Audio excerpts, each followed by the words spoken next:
Good afternoon, everybody. This is Susie Box again with the short of it. I'm here today with Franca Basta.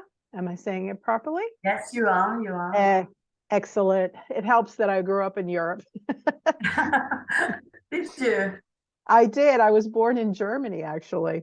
And I All lived there. right. Yeah, I lived there about 8 years.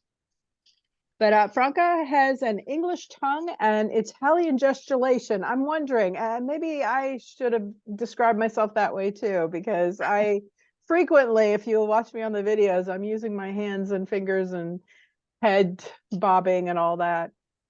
She's been featured in various flash fiction anthologies and creative writing sites, but felt the need to turn her hand to poetry. So she's new with us. She loves to write with humor, but sometimes the dark side of life comes to the forefront. Yes, I like that. Pasta and chocolate always helps. Always. Always, especially chocolate. I don't know about pasta. My husband might agree with you there because he's a pasta freak. Everything pasta every day would be his dream. This is your very first feature with us, so welcome to the Short of It family now. And I'm so glad that you decided to interview with us, because I always do love talking to the new people, because it gives me a chance to put a face with the comments and the poetry and really understand your vibe a little bit more. So thank you for doing that. I appreciate it. That's my pleasure, my honor, should I say. Oh, thanks. That's really nice of you to say. But I wanted to ask you a little bit more about your own journey when you say that this is, like your first hand at poetry. So what took you down that route, going from flash fictions to poetry? Well, to be honest, I used to like writing poetry when I was very young, Mm-hmm. and then over the years I tended to write more stories.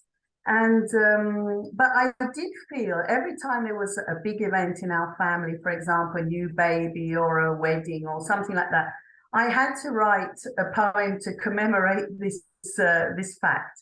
Nice. And so I always have done that.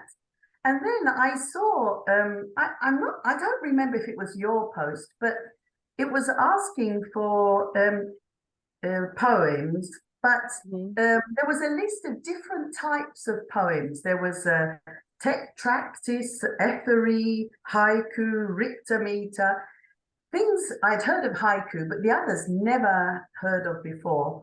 And I don't know why, it really intrigued me, the different, one syllable, two syllable, and all that. So I thought, right, I'm going to write a poem for each of these different types of poems. And I The did. different styles, yeah. Yeah. Well, And it was quite fascinating. Yeah, well, that was the description that I think is in the short of it. So that's probably where you read Yeah, it. But that's it. That's I, it. I think part of the reason too that this even came to fruition is because in the very first year that I was on WordPress, this is when I started really understanding poetry and the different styles that were out there. And this is how I found my favorite, which is haiku and senryu. But I went through the journey of understanding all that poetry a little differently, and finding out the different syllabic formulas that they had and all that. So that's got me interested too. So you and I basically got hooked in the same way. Yeah, because I must say I am a very traditionalist. I like rhyming poems, and one of my best friends, she actually she's a professor in English literature, and she used to tease me all the time. Poetry doesn't have to rhyme. Nope, and I said, yeah, but I like the sound of it. So this for me was a real challenge, writing things that didn't rhyme, but I enjoyed it. That's interesting. Now, when you went through all the different ones, which did you prefer? Oh, I don't think. Well, I did like the haiku because it was about nature, and the poem about peonies came out spontaneously because they're my favorite flowers. Oh, nice. Yeah, but I don't even know if I had a favorite, to be honest. I enjoyed all the different types because they were all unique. Mm. Yeah, I'm the same way. I do like I like the fact that I learn something. about all the different Me styles too. and what was the, you know, origin stories, I guess, is a good way, because I'm a history buff as well. I really enjoy the history of things. So that perspective is drew me into that, the variety of poetry, the styles, that is. Excuse me. It's a little foggy out here, like a little phlegm in my throat here. But you said you love to write with humor, but sometimes the dark side of life comes to the forefront. So what do you think why is it pushing itself forward? I think it might depend on maybe a news story you hear that really, gets straight to your heart, and that brings out something in you. I think when I wrote the poem about Innocence Dies, it was something that was really close to me because someone I know very well was actually a victim of that. And I think it's the most heinous of crimes, and so I just felt I had to express something about it. Okay, But I misunderstood where that sentence was taking you. When I originally read that you do flash fiction, I thought more along the lines of the dark side, not of life, but the dark side of like fiction. You know, there's like slasher movies and slash novels like that. Stephen King. That's where my mind was going. So my apologies. I didn't realize you were talking about Oh the no, I mean the really dark human. side of life, yeah. Okay. Stephen King, I tried to read one book once, and that was enough for me. I could not read another one, not if you paid me, because he's so brilliant. And He really does scare you. yes, and it always amazes me when I see him during interviews or something. You imagine this meek man. I mean, he's sitting in front of you talking very quietly and, explaining things, and I'm like, where does this come from It must be within him? Because he doesn't come off as somebody. I wouldn't look at him and think serial killer or Cujo or it. That would not be my first impression of him. But I think it's interesting that people can kind of padlock these different ideas inside their head, and they don't even represent who they are as people, which is interesting. Yeah, absolutely. But okay, so we're talking about deep, critical, dark emotion, human reaction to things, and the emotion that go along with it is what brings that up. Okay, got that. Did you know about the book that Gabriella Milton just produced called Hidden in Childhood? No. Okay, that might be one you want to look up. There was quite a few people from the WordPress family that I'm familiar with that were in this anthology. And basically it was about the good and the bad of being a child. And I haven't completely gotten immersed in it yet, but the few pieces that I have read are just brilliant. So you might enjoy that too, if the dark side of life sometimes fascinates you. For me, it fascinates me because I always imagine what I'm reading, and I'm trying to understand how people can go beyond a threshold of decency. How do they do that? I mean, it's like, what is it that pushes their buttons to make them get involved in something that's heinous? So what do you think? I mean, I'd be curious to hear your thoughts on that. Well, there are some crimes that I think you just can't find an answer for because they're just too much. Other crimes, basically money, I think is what drives them, I would say. Or maybe they're born with some disorder. I don't know. It's just sad when I look at myself, and I know other people that I'm close and associate with. I just feel that they are such loving and nurturing people. I could never imagine them doing something that would be so harmful or detrimental to another individual, especially children. Mm. or the, you know, the most vulnerable in our society. I see them as individuals, and I'm not saying that they wear halos, because they're human and we all have a dark side, kind Of of, course. but I think the intentionality is what's missing from people who are loving, concerned, you know, Mm. nurturing people. Their intention is always to do good, and I see that that's missing in those people that actually do.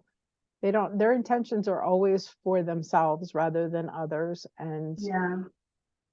I don't know how to deal with that, because I think I'm it's just not beyond like us. that. Yeah, Yeah. it's beyond us, I think.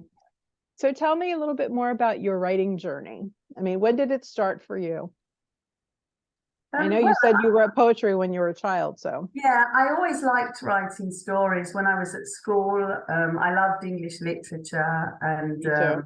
I've always read a lot. I Mhm. am a sort of, I love the classics, not so much contemporary stuff, to Mhm. be honest, but that's Mhm. because I'm so old. Oh, stop. You're young Um, at heart. yes, yes, my heart is very young. And then I think it was, if I'm not mistaken, 2016, more or less. I did an online course. It was a free course for creative writing, Nice. and I so enjoyed it. And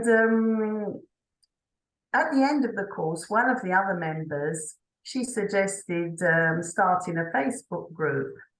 And she asked me if I wanted to take part. So I wasn't on Facebook at the time. I thought, oh no, I'm not interested in social media. But I joined Facebook, of course. And Mhm. anyway, there's now more than 200 of us from all over the world on this writing group. Nice. It's great because, you know, and it's such a gentle, kind group. There's no aggressive feedback or anything like that.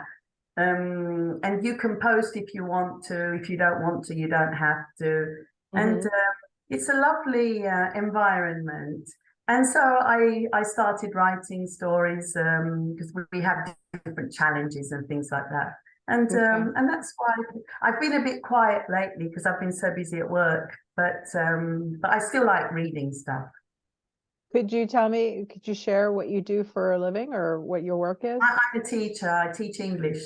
Oh, nice. So you're influencing all those young minds out there. But Awesome. honestly, believe me, Susie, it's very sad because teenagers, the ones that I teach, they don't want to read.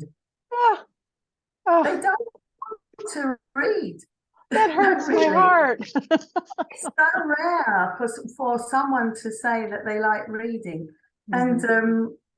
because I teach in Italy, obviously, so they're learning English as a foreign language.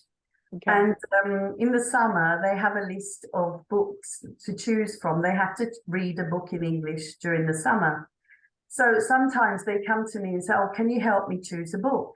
So me, in my innocence, I say, oh, well, what type of book do you like reading? And they say to me, which is the shortest?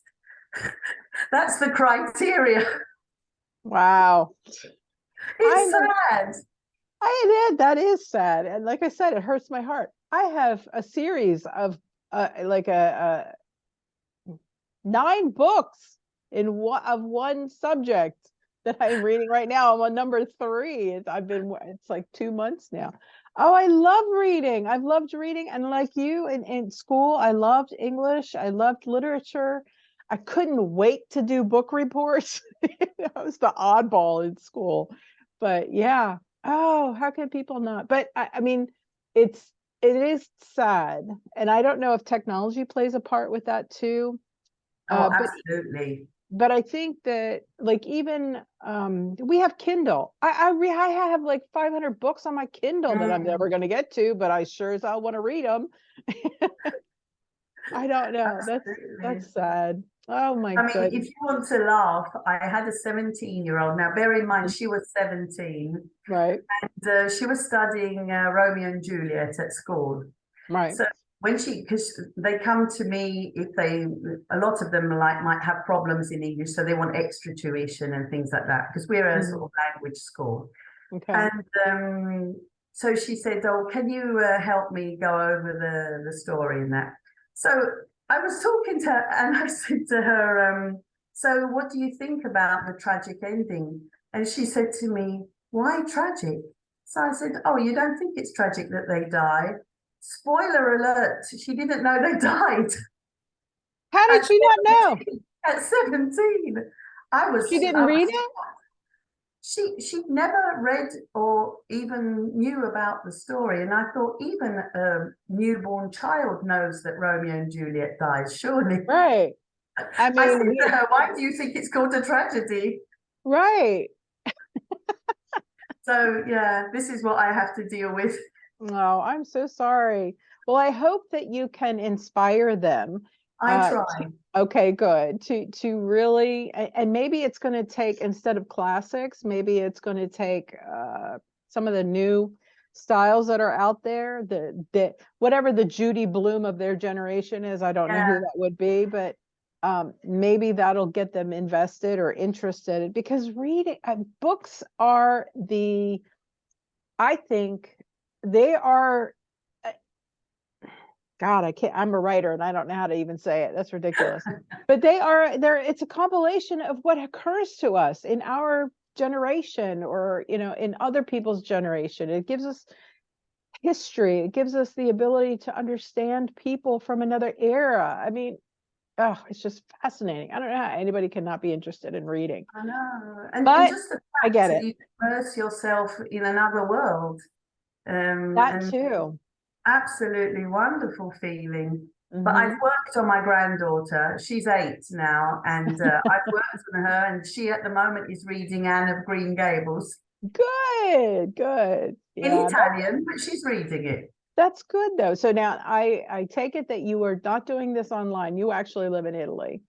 I live in Italy, yeah. Okay, good for you. How long have you been there? Oh, over 30 years now. Wow. What Yeah. brought you to that country? Love. Oh, If you ask most people who weren't born here, "Why are you here?" They'll always say love. yeah. Okay. Well, are you still with your love? Yes, I am. Yeah, yeah. Wonderful. Yeah, Yeah. that's my husband. He's actually German, and he emigrated here in the 30s. He's been here for the last 30 years too. All So, right. yeah. And does he feel still German, or does he not know Um, what he is now? Well, no, I think he thinks he's still German. Number one, he never gave up his citizenship, so he does Okay. still retain that. We felt that that was best because we wanted to ensure that our children had the German citizenship as well. But he still converses in German. He works for a German company. Okay. He travels to Germany all the time. Okay. That's part Okay. of his job responsibility. So I still think he considers himself German for sure, but Mm. he speaks and he thinks primarily in English now All right. Right. because he's inundated. Whenever he's at home, we speak English. It's so funny because I know exactly when he has a lot of technicians in house from Germany, because he will come home speaking German. I'm like, oh, okay, you've had a lot of visitors today, honey, haven't you? Yeah. Mhm. Yeah. And then he'll lapse back into the English. But yeah, Yeah. he's definitely still German, and he's got those stoicness about him, and Mm. I don't know. He thinks he's funny. I don't think he's funny. Germans aren't funny. Oh, is it true then? It is. But don't tell him that. I hope he doesn't Oh think no, of you. absolutely. My lips are sealed. Okay, good. Yeah, he's been pretty Americanized, and actually he doesn't have a real heavy accent. He has a bit of one, and people Mm. sometimes, it's like, where are you from? They're not sure, but it used to be a lot worse. But after 30 years of being here and, Mm. being surrounded and immersed in the American culture, I think he's become Mm. much, much more so an American than he is Mm. German, even though he's still German. Yeah, because you tend to turn into a bit of a hybrid, to be honest. Yeah, I Yeah, agree. I totally agree with because you there. when I've been here so long, but I don't feel fully Italian. My parents were Italian, that's why my name is Italian, but I was born in Britain. Hmm. But when I was in Britain, I never felt fully British because my parents were Italian and we ate Italian food and watched Italian football and things. So How long were you in Britain or the UK or 34 years. wow. So that would put you around my age. You look pretty hot. I'm sorry. Stop saying you're old. You're not. It's all in your head. Yes, yes, absolutely. Okay. You're young. You're doing fine. Oh, yeah. Yes. Well, Oh, I feel young, so that's the important thing, isn't it? absolutely. Hey, I had one question for you, another Yes. question for you, I should say. Now that you have delved into the world of poetry and you're enjoying it beyond just the flash fiction anthologies, what is your next adventure? What are you going to do in your writing journey that might be a little bit different than what you're doing right now? I haven't really thought about it. I Hmm. have to be honest. I'm so I'm so busy with work that it's not allowing me time to just think. But I might try again the different types of poetry because I Okay. enjoyed that. So when I Okay. have the chance, I might like to try that again. Well, I do hope that you will consider joining us again for the next submission cycle. I mean, like I said, we do this every 2 years. Um, Mm. so it would be wonderful for you to still keep spreading your wings in our Oh, it direction. was fun. It was fun. Good. I recommend it to anyone to have a go. Awesome. Excellent. I think that would be wonderful. Mm. Um, Tell me a little bit more about what else you do besides poetry, besides being a teacher. What are some of the things that you enjoy? Well, apart from reading, I enjoy talking to my friends. Yeah, because most of my really, really good friends are in still in England. Well, yeah, they are in England. So Mhm. we don't see each other as much as Mm, we'd like. So yeah. I like catching up with them. I also very interested in food, unfortunately.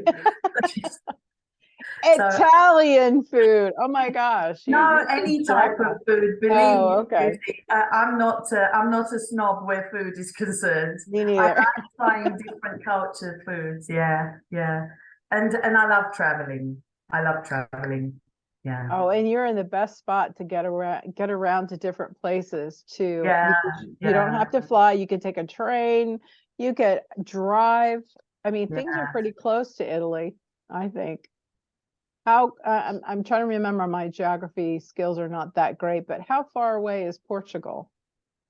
Well, you have to cross France and Spain before you get Okay. there. Okay. Mm, But they're pretty small countries. I mean, it takes forever to get across the United mm. States. Oh But yeah, in I Europe, can imagine. yeah, Mm, you're talking like 6,000 miles if you wanted to mm. go from one end to the other. That's Wow, wow. I have mhm. been to the States actually twice. Oh yeah, where did you end Yeah. up in? We went to because we have friends in Baltimore. Oh, so Uh, do I. oh, really?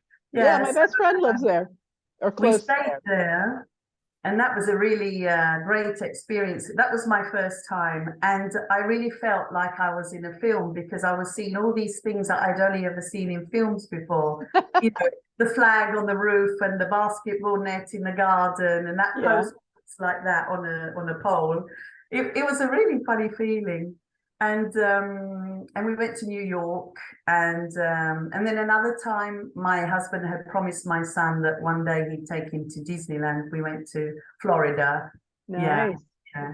And we've been to California as well. Yeah, Okay. Well, yeah. that's good. You have traveled quite a bit.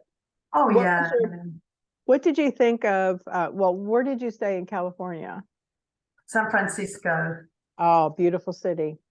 I visited a friend who lived out there. He doesn't live there anymore, but I've got a couple more out there. It's an Mm. interesting city. I do not know that I could live there though, because No, it no, I feels can't. like it's so compact. Mm. And there's so many people and it's so much concrete. I realize there's, Golden Gate Bridge and you've got fields and wineries and all that other place you can go visit, but it just seems like it's so congested.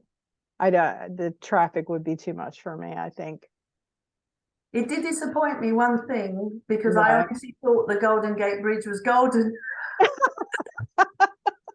No, it's more like a It's red. reddish, It's red. reddish, what's the other, burgundy, reddish kind of, Yeah, I was yeah. not expecting that. That was a bit disappointing. Well, I got to go over it. I thought that was kind of cool. I took Yeah. pictures, like a video of us crossing it. Oh, wow. We did a day trip to some of the wineries that were on the other side, and I can't remember the name of whatever the wine country is out there. I should probably have paid attention, but it was really fun and it was Is good it to get Napa out for the Valley? day. Is I it Napa Valley? No, I'm I so don't know. sorry. I'm terrible about Yeah. geography. If I've got it written down somewhere, probably in my journals or whatever, but it was very interesting to go out there. But like I said, the city itself, I have, since I was a little kid, I remember, I don't know if you ever saw this show, Streets of San Francisco. I think it was a cop show. Oh, my You dad remember used to that? watch that. Okay. Yeah, he used to watch Well, that. I watched that when I was younger too. And I remember since I was a little kid, I had dreams about being in San Francisco and going down those big old hills and on the Mm. trolleys and all that. And so to be able to finally experience what I've always dreamed about, that was Oh, the wow. coolest thing. But again, Yeah. it's like that was fun. However, I I don't know if you read on my blog, but I live in Kansas, which is out Yes. in country. I mean, we're so rural. We have in our little towns like 800 people. Really? Oh, wow. It is so tiny. You have to go like 4 miles at least to get to uh, a bigger city. And we have most of our commerce is in the bigger city. Our little town has a post office, a gas station, a few restaurants, and that's about it. Oh, So, how sweet. well, they call it a bedroom community, basically. Oh, really? I've never Yeah, heard because that before. this is people who don't want to live in the bigger cities. They live in these small bedroom communities, basically in Kansas, and then they just commute to their jobs or whatever. So, Okay. I think yeah. in Britain they call it a dormitory town. Yeah, or that really makes sense too. But it's a cute little town, and I do appreciate the openness. Like our house backs out to a field, and I can stand at the kitchen washing my dishes, and it's just I see cardinals and I see blue jays and Oh, that's quite little idyllic. beautiful birds and squirrels constantly chasing each other, and rabbits and cats, and I mean, it's just I love it. I've seen a fox too. And Oh, we have skunks, which is not fun, but because they tend to spray. We had some yeah. actually under our house. Under your house. That was bad. Yeah. Oh, dear. The smell that emanated Oh, into our from the sunroom into the living room. Oh, it was lovely. Just oh lovely. dear. Not. Yeah, I But suppose there are negative aspects to living in yes, a place like that. ants, spiders, mice. Mice. Oh, Mice is our big problem, but that's okay. really? Yes, but I have a solution for that. We found this potent potion that you can put like in a little satchel, and it keeps the mice away. So that we're really happy with that we found that without having to kill them either. It was just like a deterrent. So that's wonderful. But time is running out, so I do still want to hear your poem. You mentioned that you would want to read Watermelon, so please let us hear your poem. Okay. This poem I wrote because we used to visit my grandparents in Italy every year. We drove 3 days from London to where they lived, Mhm. and this is what reminds me of those visits. Okay. Still evenings, juicy fruit, slices passed round, each pip a story. I listen in wonder, laughter, disbelief, shivers, friends gather in an inclusive circle, ice clinks in enamel jugs, slices of fruit, slices of times gone by. Mm. Slices of times gone by. My Mm. God, you just encapsulated the entire meaning of that poem in that last line. Lovely. That's really good. Thank you so much. I appreciate you spending time with me today, but also being one of our newer poets to this collection of, everybody has such a unique perspective on things. All writers do, all poets do. But I have really thoroughly enjoyed getting to know everybody's styles. The things that you talk about just really touch me in a really deep place inside my heart. So thank you for that. I do appreciate every year. Thank you. Mm. Thank you for all your hard work as well. Well, thank you. Together. Well, it is a labor of love. So I don't, it's a lot of people always say it's so much hard work. Yes, it is, but it is so worth it, honestly, to read the work that you guys produce. So thank you for that. I do definitely appreciate that. So thank you again for taking the time. I look forward to you submitting more work so that we can maybe have another chat in a couple of years or maybe sooner, or we can talk online, whatever. I look forward to it. Yes, thank you, Franca. Thank you so much for coming on today. I appreciate it. All right, you take care of yourself. Bye. Bye. Say hi to Europe for me. I will do. Okay, bye-bye. Bye. Bye.